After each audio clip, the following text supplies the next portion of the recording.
Vous entendez ce silence? C'est le bruit de l'Angleterre qui se tait.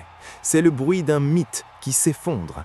On nous avait promis l'enfer d'Anfield, on nous avait vendu la grinta des Reds, on nous avait dit que Liverpool allait venir à Paris pour donner une leçon. Mais ce soir, la seule leçon qu'on a vue, c'est une exécution en place publique. Le Paris Saint-Germain n'a pas juste gagné, le Paris Saint-Germain a outragé Liverpool. Le score est un mensonge, ça aurait dû finir en 5-0, en boucherie, en traumatisme national pour le Royaume-Uni. Les champions en titre sont de retour et ils n'ont pas fait de prisonniers. Vous pensiez que le PSG de la saison dernière était un accident, vous allez prendre une gifle monumentale. Attachez vos ceintures parce qu'on va disséquer comment Luis Enrique a transformé les Reds en de simples spectateurs impuissants. C'est parti pour le carnage. Si vous regardez cette vidéo et que vous n'êtes pas encore abonné à la chaîne Foot Nexus, assurez-vous de vous abonner et d'activer l'icône de notification et de partager massivement la vidéo pour ne rien rater. Et maintenant, entrons dans le vif du sujet. Dès le coup d'envoi, l'intention de Liverpool était claire, la peur. Une équipe regroupée derrière, 11 joueurs qui font le mur, une équipe de Liverpool qui refuse de jouer au foot. C'est ça le grand Liverpool? C'est ça l'ADN de la Première Ligue? Garer le bus au Parc des Princes? Mais face à ce PSG, le béton, ça se brise. On joue depuis seulement 10 minutes, 10 petites minutes pour que le verrou anglais saute comme un bouchon de champagne. Désiré Doué, retenez bien ce nom parce qu'il va hanter les nuits de Gravenberch. Trouvé sur la gauche, Doué regarde Mamardashvili dans les yeux. Il arme, la frappe est déviée, le lob est parfait. Boum, 1-0. Le parc explose, Liverpool est déjà à l'agonie. Les Reds essaient de réagir, ils montent un peu le bloc, ils tentent de presser, mais c'est de la gesticulation. Safonov, il aurait pu sortir un transat et un cocktail, il n'a absolument rien eu à faire. Le PSG gérait la relance comme une partie d'échecs contre un débutant. La solidarité parisienne était écœurante de facilité. Chaque perte de balle était suivie d'un effort de meute. C'était des loups contre des agneaux. Ce qu'on a vu en première période, c'est de la dictature technique. Kvaratskhelia, un génie en liberté. Il a failli récompenser cette domination outrageuse d'un deuxième but, mais Mamardashvili a dû sortir l'arrêt de sa vie pour sauver les meubles. Le gardien géorgien était le seul joueur de Liverpool sur le terrain. Le seul. Le PSG a montré tous les ingrédients qui lui ont permis de soulever la coupe aux grandes oreilles la saison dernière. Ce n'est plus une équipe de stars capricieuses, c'est une machine de guerre. Les efforts répétés, la justesse dans les petits espaces, Nuno Mendes qui biboule comme un TGV sur son aile. Liverpool était en apnée. Et parlons de cette défense anglaise. Konaté, perdu.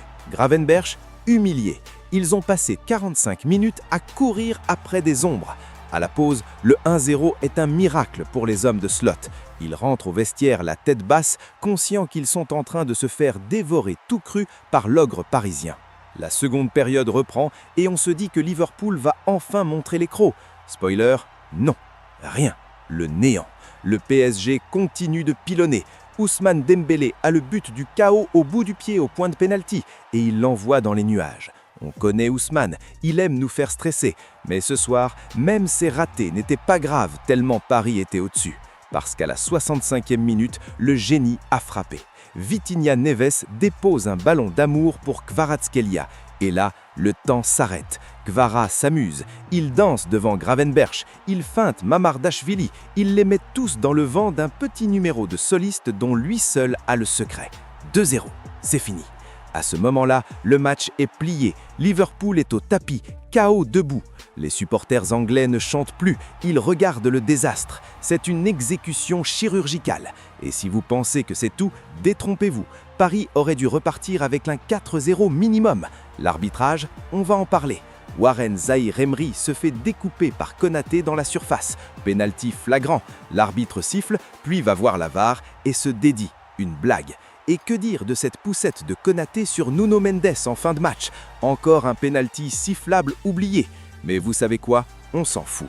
Le PSG est tellement fort qu'il n'a même pas besoin de ces pénaltys pour humilier ses adversaires. Dembélé touche le poteau, Nuno Mendes manque le 3-0 d'un cheveu. Le message envoyé à l'Europe est terrifiant. On vous domine, on vous marche dessus et même quand on rate, on gagne facilement. Liverpool est reparti avec 2 buts de retard, mais ils sont surtout repartis sans aucune certitude. Ils n'ont pas existé, pas une occasion franche, pas un frisson, rien. Alors maintenant, il nous parle du match retour, il nous parle de la magie d'Anfield. Mais quelle magie! Vous pensez vraiment que cette équipe de Liverpool, incapable d'aligner 3 passes au parc, va renverser ce PSG-là? Paris se rendra en Angleterre avec une confiance absolue. Ils ont la solidarité, ils ont le talent et ils ont surtout cette faim de loup. Le PSG ne défend pas son titre, il attaque le monde entier. Liverpool est prévenu. La semaine prochaine, ce ne sera pas un match de foot, ce sera une fin de chantier. Et vous en pensez quoi? Est-ce que Liverpool peut créer l'exploit ou est-ce que le PSG va encore les humilier chez eux? Dites-le moi en commentaire, je veux voir les rageux anglais et les supporters parisiens s'expliquer. N'oubliez pas de lâcher le pouce bleu si vous avez kiffé cette leçon de football, abonnez-vous pour ne rien rater de la suite de cette épopée, on se retrouve à Anfield pour le coup de grâce. Ciao!